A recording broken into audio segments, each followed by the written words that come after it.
हिमालय दुनिया की सबसे ऊंची पर्वत श्रृंखला है। ये बात भारत का बच्चा बच्चा जानता है। लेकिन क्या आपको पता है कि हिमालय के इन विशाल पर्वतों का फॉर्मेशन कैसे और कब हुआ था? अगर मैं आपसे कहूं कि हिमालय के इन बड़े बड़े पर्वत और चोटियों को जिस जगह आप देखते हैं वहां एक समय विशाल समुद्र हुआ करता था, तो क्या आप यकीन कर पाएंगे? यकीन करना भले ही मुश्किल हो, लेकिन सच्चाई यही है कि पृथ्वी पर हिमालय हमेशा से मौजूद नहीं था। ये 50 करोड़ साल पहले के उस दौर की बात है जब हमारे भारत का भी अपना कोई वजूद नहीं हुआ करता था। लेकिन फिर पृथ्वी पर ऐसी एक हलचल हुई जिसने सारी दुनिया का नक्शा बदल कर रख दिया। और 50 करोड़ साल पहले हुई वो घटना क्या थी? पृथ्वी पर हिमालय का जन्म कैसे हुआ? और ये पर्वत श्रृंखला हमारे वजूद के लिए इतनी महत्वपूर्ण क्यों है? ये सब कुछ आज हम आपको इस वीडियो में बताने वाले हैं, इसलिए इसे अंत तक जरूर देखिएगा। साथ ही अगर आप चैनल पर नए हैं तो इसे सब्सक्राइब जरूर करें। दोस्तों, हिमालय दुनिया की कई ऊंची ऊंची चोटियों का एक घर है और इसमें दुनिया की सबसे ऊंची चोटी माउंट एवरेस्ट भी शामिल है। जो नहीं जानते उन्हें बता दें कि माउंट एवरेस्ट की ऊंचाई समुद्र स्तर से 8,848.86 मीटर यानी 29,031.7 फीट है। सबसे ऊंची पर्वत चोटी होने के अलावा हिमालय का सांस्कृतिक और आध्यात्मिक रूप से भी बहुत ज्यादा महत्व है। जहां हिंदू और बौद्ध की आस्थाएं इस पर्वत श्रृंखला के साथ जुड़ी हुई हैं। जैसा कि हमने बताया, हिमालय पृथ्वी पर हमेशा से नहीं था। इसके बनने की शुरुआत आज से करीब 50 करोड़ साल पहले हुई थी। यह नक्शा जो आप इस समय अपनी स्क्रीन पर देख रहे हैं, तब दुनिया ऐसी हुआ करती थी। इस दौर को क्रिटेशियस युग कहा जाता है, जिसमें महाद्वीपों की रूपरेखा और उनकी लोकेशन आज के हिसाब से बिल्कुल अलग थी। आज जहां हम दुनिया में 7 अलग अलग महाद्वीपों को देखते हैं, उस दौर में ये सिर्फ 2 विशाल महाद्वीप हुआ करते थे। बाद में इन्हीं दोनों महाद्वीपों के टूटने से 7 अलग अलग महाद्वीप बने। इन दोनों विशाल महाद्वीपों के दक्षिण वाले हिस्से को हम गोंडवाना और उत्तर वाले हिस्से को लॉरेशिया कहते हैं। अगर आप गौर से देखेंगे तो पाएंगे कि जिस जगह पर आज हिमालय मौजूद है, क्रिटेशियस पीरियड के दौरान वहां सिर्फ समुद्र हुआ करता था और महासागर के इस हिस्से को हम तैदिस सी कहकर बुलाते हैं। अब हिमालय के फॉर्मेशन की बात करें तो 50 करोड़ साल पहले इंडियन प्लेट, जो पहले गोंडवाना सुपर कॉन्टिनेंट का हिस्सा हुआ करती थी, वो इससे अलग होकर उत्तर दिशा में बढ़ते हुए यूरेशियन प्लेट से जा टकराई और इस टकराव की वजह से ही दुनिया में एक नई और बेहद विशाल पर्वत श्रृंखला का जन्म हुआ, जिसे आज हम हिमालय के नाम से जानते हैं। अब 2 प्लेट्स के टकराने से इतने बड़े पर्वत कैसे बन गए? चलिए आपको इसके पीछे की साइंस समझाते हैं। असल में दोस्तों, दुनिया के अंदर पर्वत कई अलग अलग तरह के होते हैं। इसमें volcanic mountain, fold mountain, flat mountain और डोम माउंटेन आदि का नाम शामिल है। ये सभी पर्वत दिखने में तो एक दूसरे से अलग होते ही हैं, साथ इनका फॉर्मेशन भी अलग तरह से होता है। इसलिए हम आपको सिर्फ फोल्ड माउंटेन के बारे में बताएंगे, क्योंकि हिमालय इसी प्रकार की एक पर्वत श्रृंखला है। आसान शब्दों में अगर कहा जाए तो एक फोल्ड माउंटेन का निर्माण तब होता है जब 2 या 2 से अधिक महाद्वीपीय टेक्टोनिक प्लेट्स एक दूसरे से टकराती हैं। दरअसल इनके टकराव से एक बहुत पावरफुल भूवैज्ञानिक दबाव पैदा होता है और इस दबाव के कारण टकराव से निकला मलबा और कण व पत्थर वगैरह ऊपर की ओर उठते हुए पर्वत का रूप ले लेते हैं।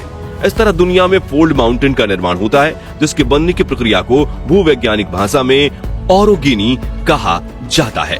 हिमालय की बात करें तो इंडियन प्लेट के लगातार नॉर्थ दिशा में बढ़ने की वजह से अवसादन और दबाव दोनों बढ़ते चले गए। नतीजन जब इसका यूरेशिया से टकराव हुआ तो समुद्र के तल के सेंडिमेंट्स की परतें फोल्ड होकर ऊपर उठ गईं और दुनिया में एक बिल्कुल नई पर्वत श्रृंखला हिमालय का निर्माण हुआ। लेकिन ये पूरा प्रोसेस कोई 2-4 साल में नहीं हुआ, बल्कि भूविज्ञानी ऐसा बताते हैं कि हिमालय के बनने की यह प्रक्रिया करोड़ों सालों में जाकर पूरी हुई थी और ये अभी भी पूरी नहीं हुई है, बल्कि ये प्रक्रिया आज भी जारी है। दोस्तों, हिमालय कोई अकेला पर्वत नहीं है। बल्कि ये कई सारी अलग अलग पर्वत श्रृंखलाओं का एक विशाल समूह है। पश्चिम में पामीर कोंड से शुरू होकर पूर्व में पूर्वांचल माउंटेन तक फैला Himalaya trans Himalayas and greater Himalayas, lesser Himalayas, outer Himalayas और पूर्वांचल हिमालयाज जैसी पर्वत श्रृंखलाओं से मिलकर बना है। वो वैज्ञानिकों की माने तो हिमालय पर्वत श्रृंखला बनने के सबसे पहले चरण में ट्रांस हिमालयाज और ग्रेटर हिमालयाज का निर्माण हुआ था। यही वजह है कि इन माउंटेन रेंज में पर्वतों का रंग हमें काला दिखाई देता है। दरअसल जैसा कि हमने आपको बताया, हिमालय का निर्माण तेदिस श्री के तल के ऊपर उठने की वजह से हुआ है। ऐसे में भूवैज्ञानिक ये मानते हैं कि सागर के इस हिस्से में जो समुद्री जीव रहते थे वो अत्यधिक दबाव और अवसादन की वजह से काले रंग के फॉसिल्स में बदल गए और इसी वजह से हमें ट्रांस हिमालयाज और ग्रेटर हिमालयाज में गहरे काले रंग के पर्वत दिखाई देते हैं। दोस्तों, हिमालय अपने फॉर्मेशन और उत्पत्ति के लिए जितना खास माना जाता है, उतना ही जरूरी है हम इंसानों के जीवन के लिए भी है। खास करके हम भारतीय लोगों के जीवन में इस पर्वत श्रृंखला का काफी बड़ा महत्व है। वो कैसे, चलिए आपको समझाते हैं। असल में देखा जाए तो हिमालय की लोकेशन एशियाई देशों और खासतौर से भारत के लिए एक बहुत बड़ा वरदान है। सबसे पहले तो सर्दी के मौसम में ये उत्तरी ध्रुव से निकली हड्डियों को जमा देने वाली सूखी हुई सर्दी साइबेरियन हवाओं से यह हमारी रक्षा करता है।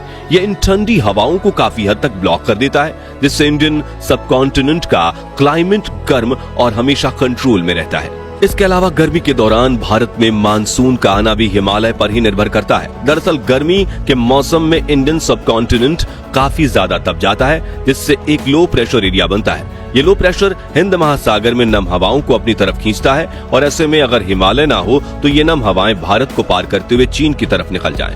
लेकिन हिमालय से टकराकर ये नम हवाएं ऊपर की तरफ उठते हुए ठंडी और गाढ़ी होने लगती हैं और इस तरह से इस हवा से धीरे धीरे बादल बनना शुरू होते हैं और आखिरकार मानसून के दौरान हमें हेवी रेनफॉल देखने को मिलता है। अब बरसात का हम भारतीयों के जीवन में कितना महत्व है, ये बात तो आप सब लोग जानते ही होंगे, क्योंकि हमारी बहुत सारी फसलें फलने फूलने के लिए हर साल मानसून पर ही निर्भर करती हैं। इस सब के अलावा हिमालय चीन जैसे दुश्मन पड़ोसी देश के खिलाफ हमारे भारत के लिए एक कभी न नष्ट होने वाले बैरियर की तरह काम करता है। यानी देश की सुरक्षा में ये एक ऐसे चौकीदार का रोल निभाता है जो भारत की रक्षा में हर पल हर सेकंड तैनात है। ये बात आप में से ज्यादातर लोगों को पता नहीं होगी, लेकिन हिमालय में पाए जाने वाले पानी के झरने और ग्लेशियर हम इंसानों के लिए फ्रेश वाटर यानी मीठे पानी के बहुत महत्वपूर्ण सोर्स हैं।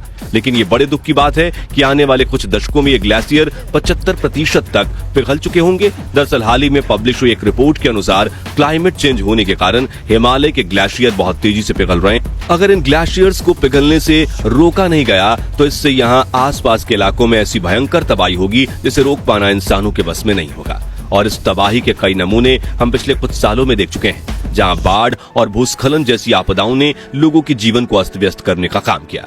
दोस्तों, हिमालय पर्वत श्रृंखला जितनी ज्यादा विशाल है, उतनी ही ज्यादा ये हम भारतीयों के जीवन के लिए महत्वपूर्ण भी है। लेकिन दुर्भाग्य से हम इंसानों को शायद अभी इसकी इतनी कद्र नहीं है। तभी तो हमारे देश में क्लाइमेट चेंज जैसी मुसीबत से निपटने की बात कभी नहीं की जाती। अगर हम लोग इस तरह लापरवाह रवैया अपनाते रहे तो वो दिन दूर नहीं जब हम खुद ही अपनी बर्बादी के कारण बनेंगे। वैसे इसके बारे में आपकी राय क्या है, हमें कमेंट करके जरूर बताइए।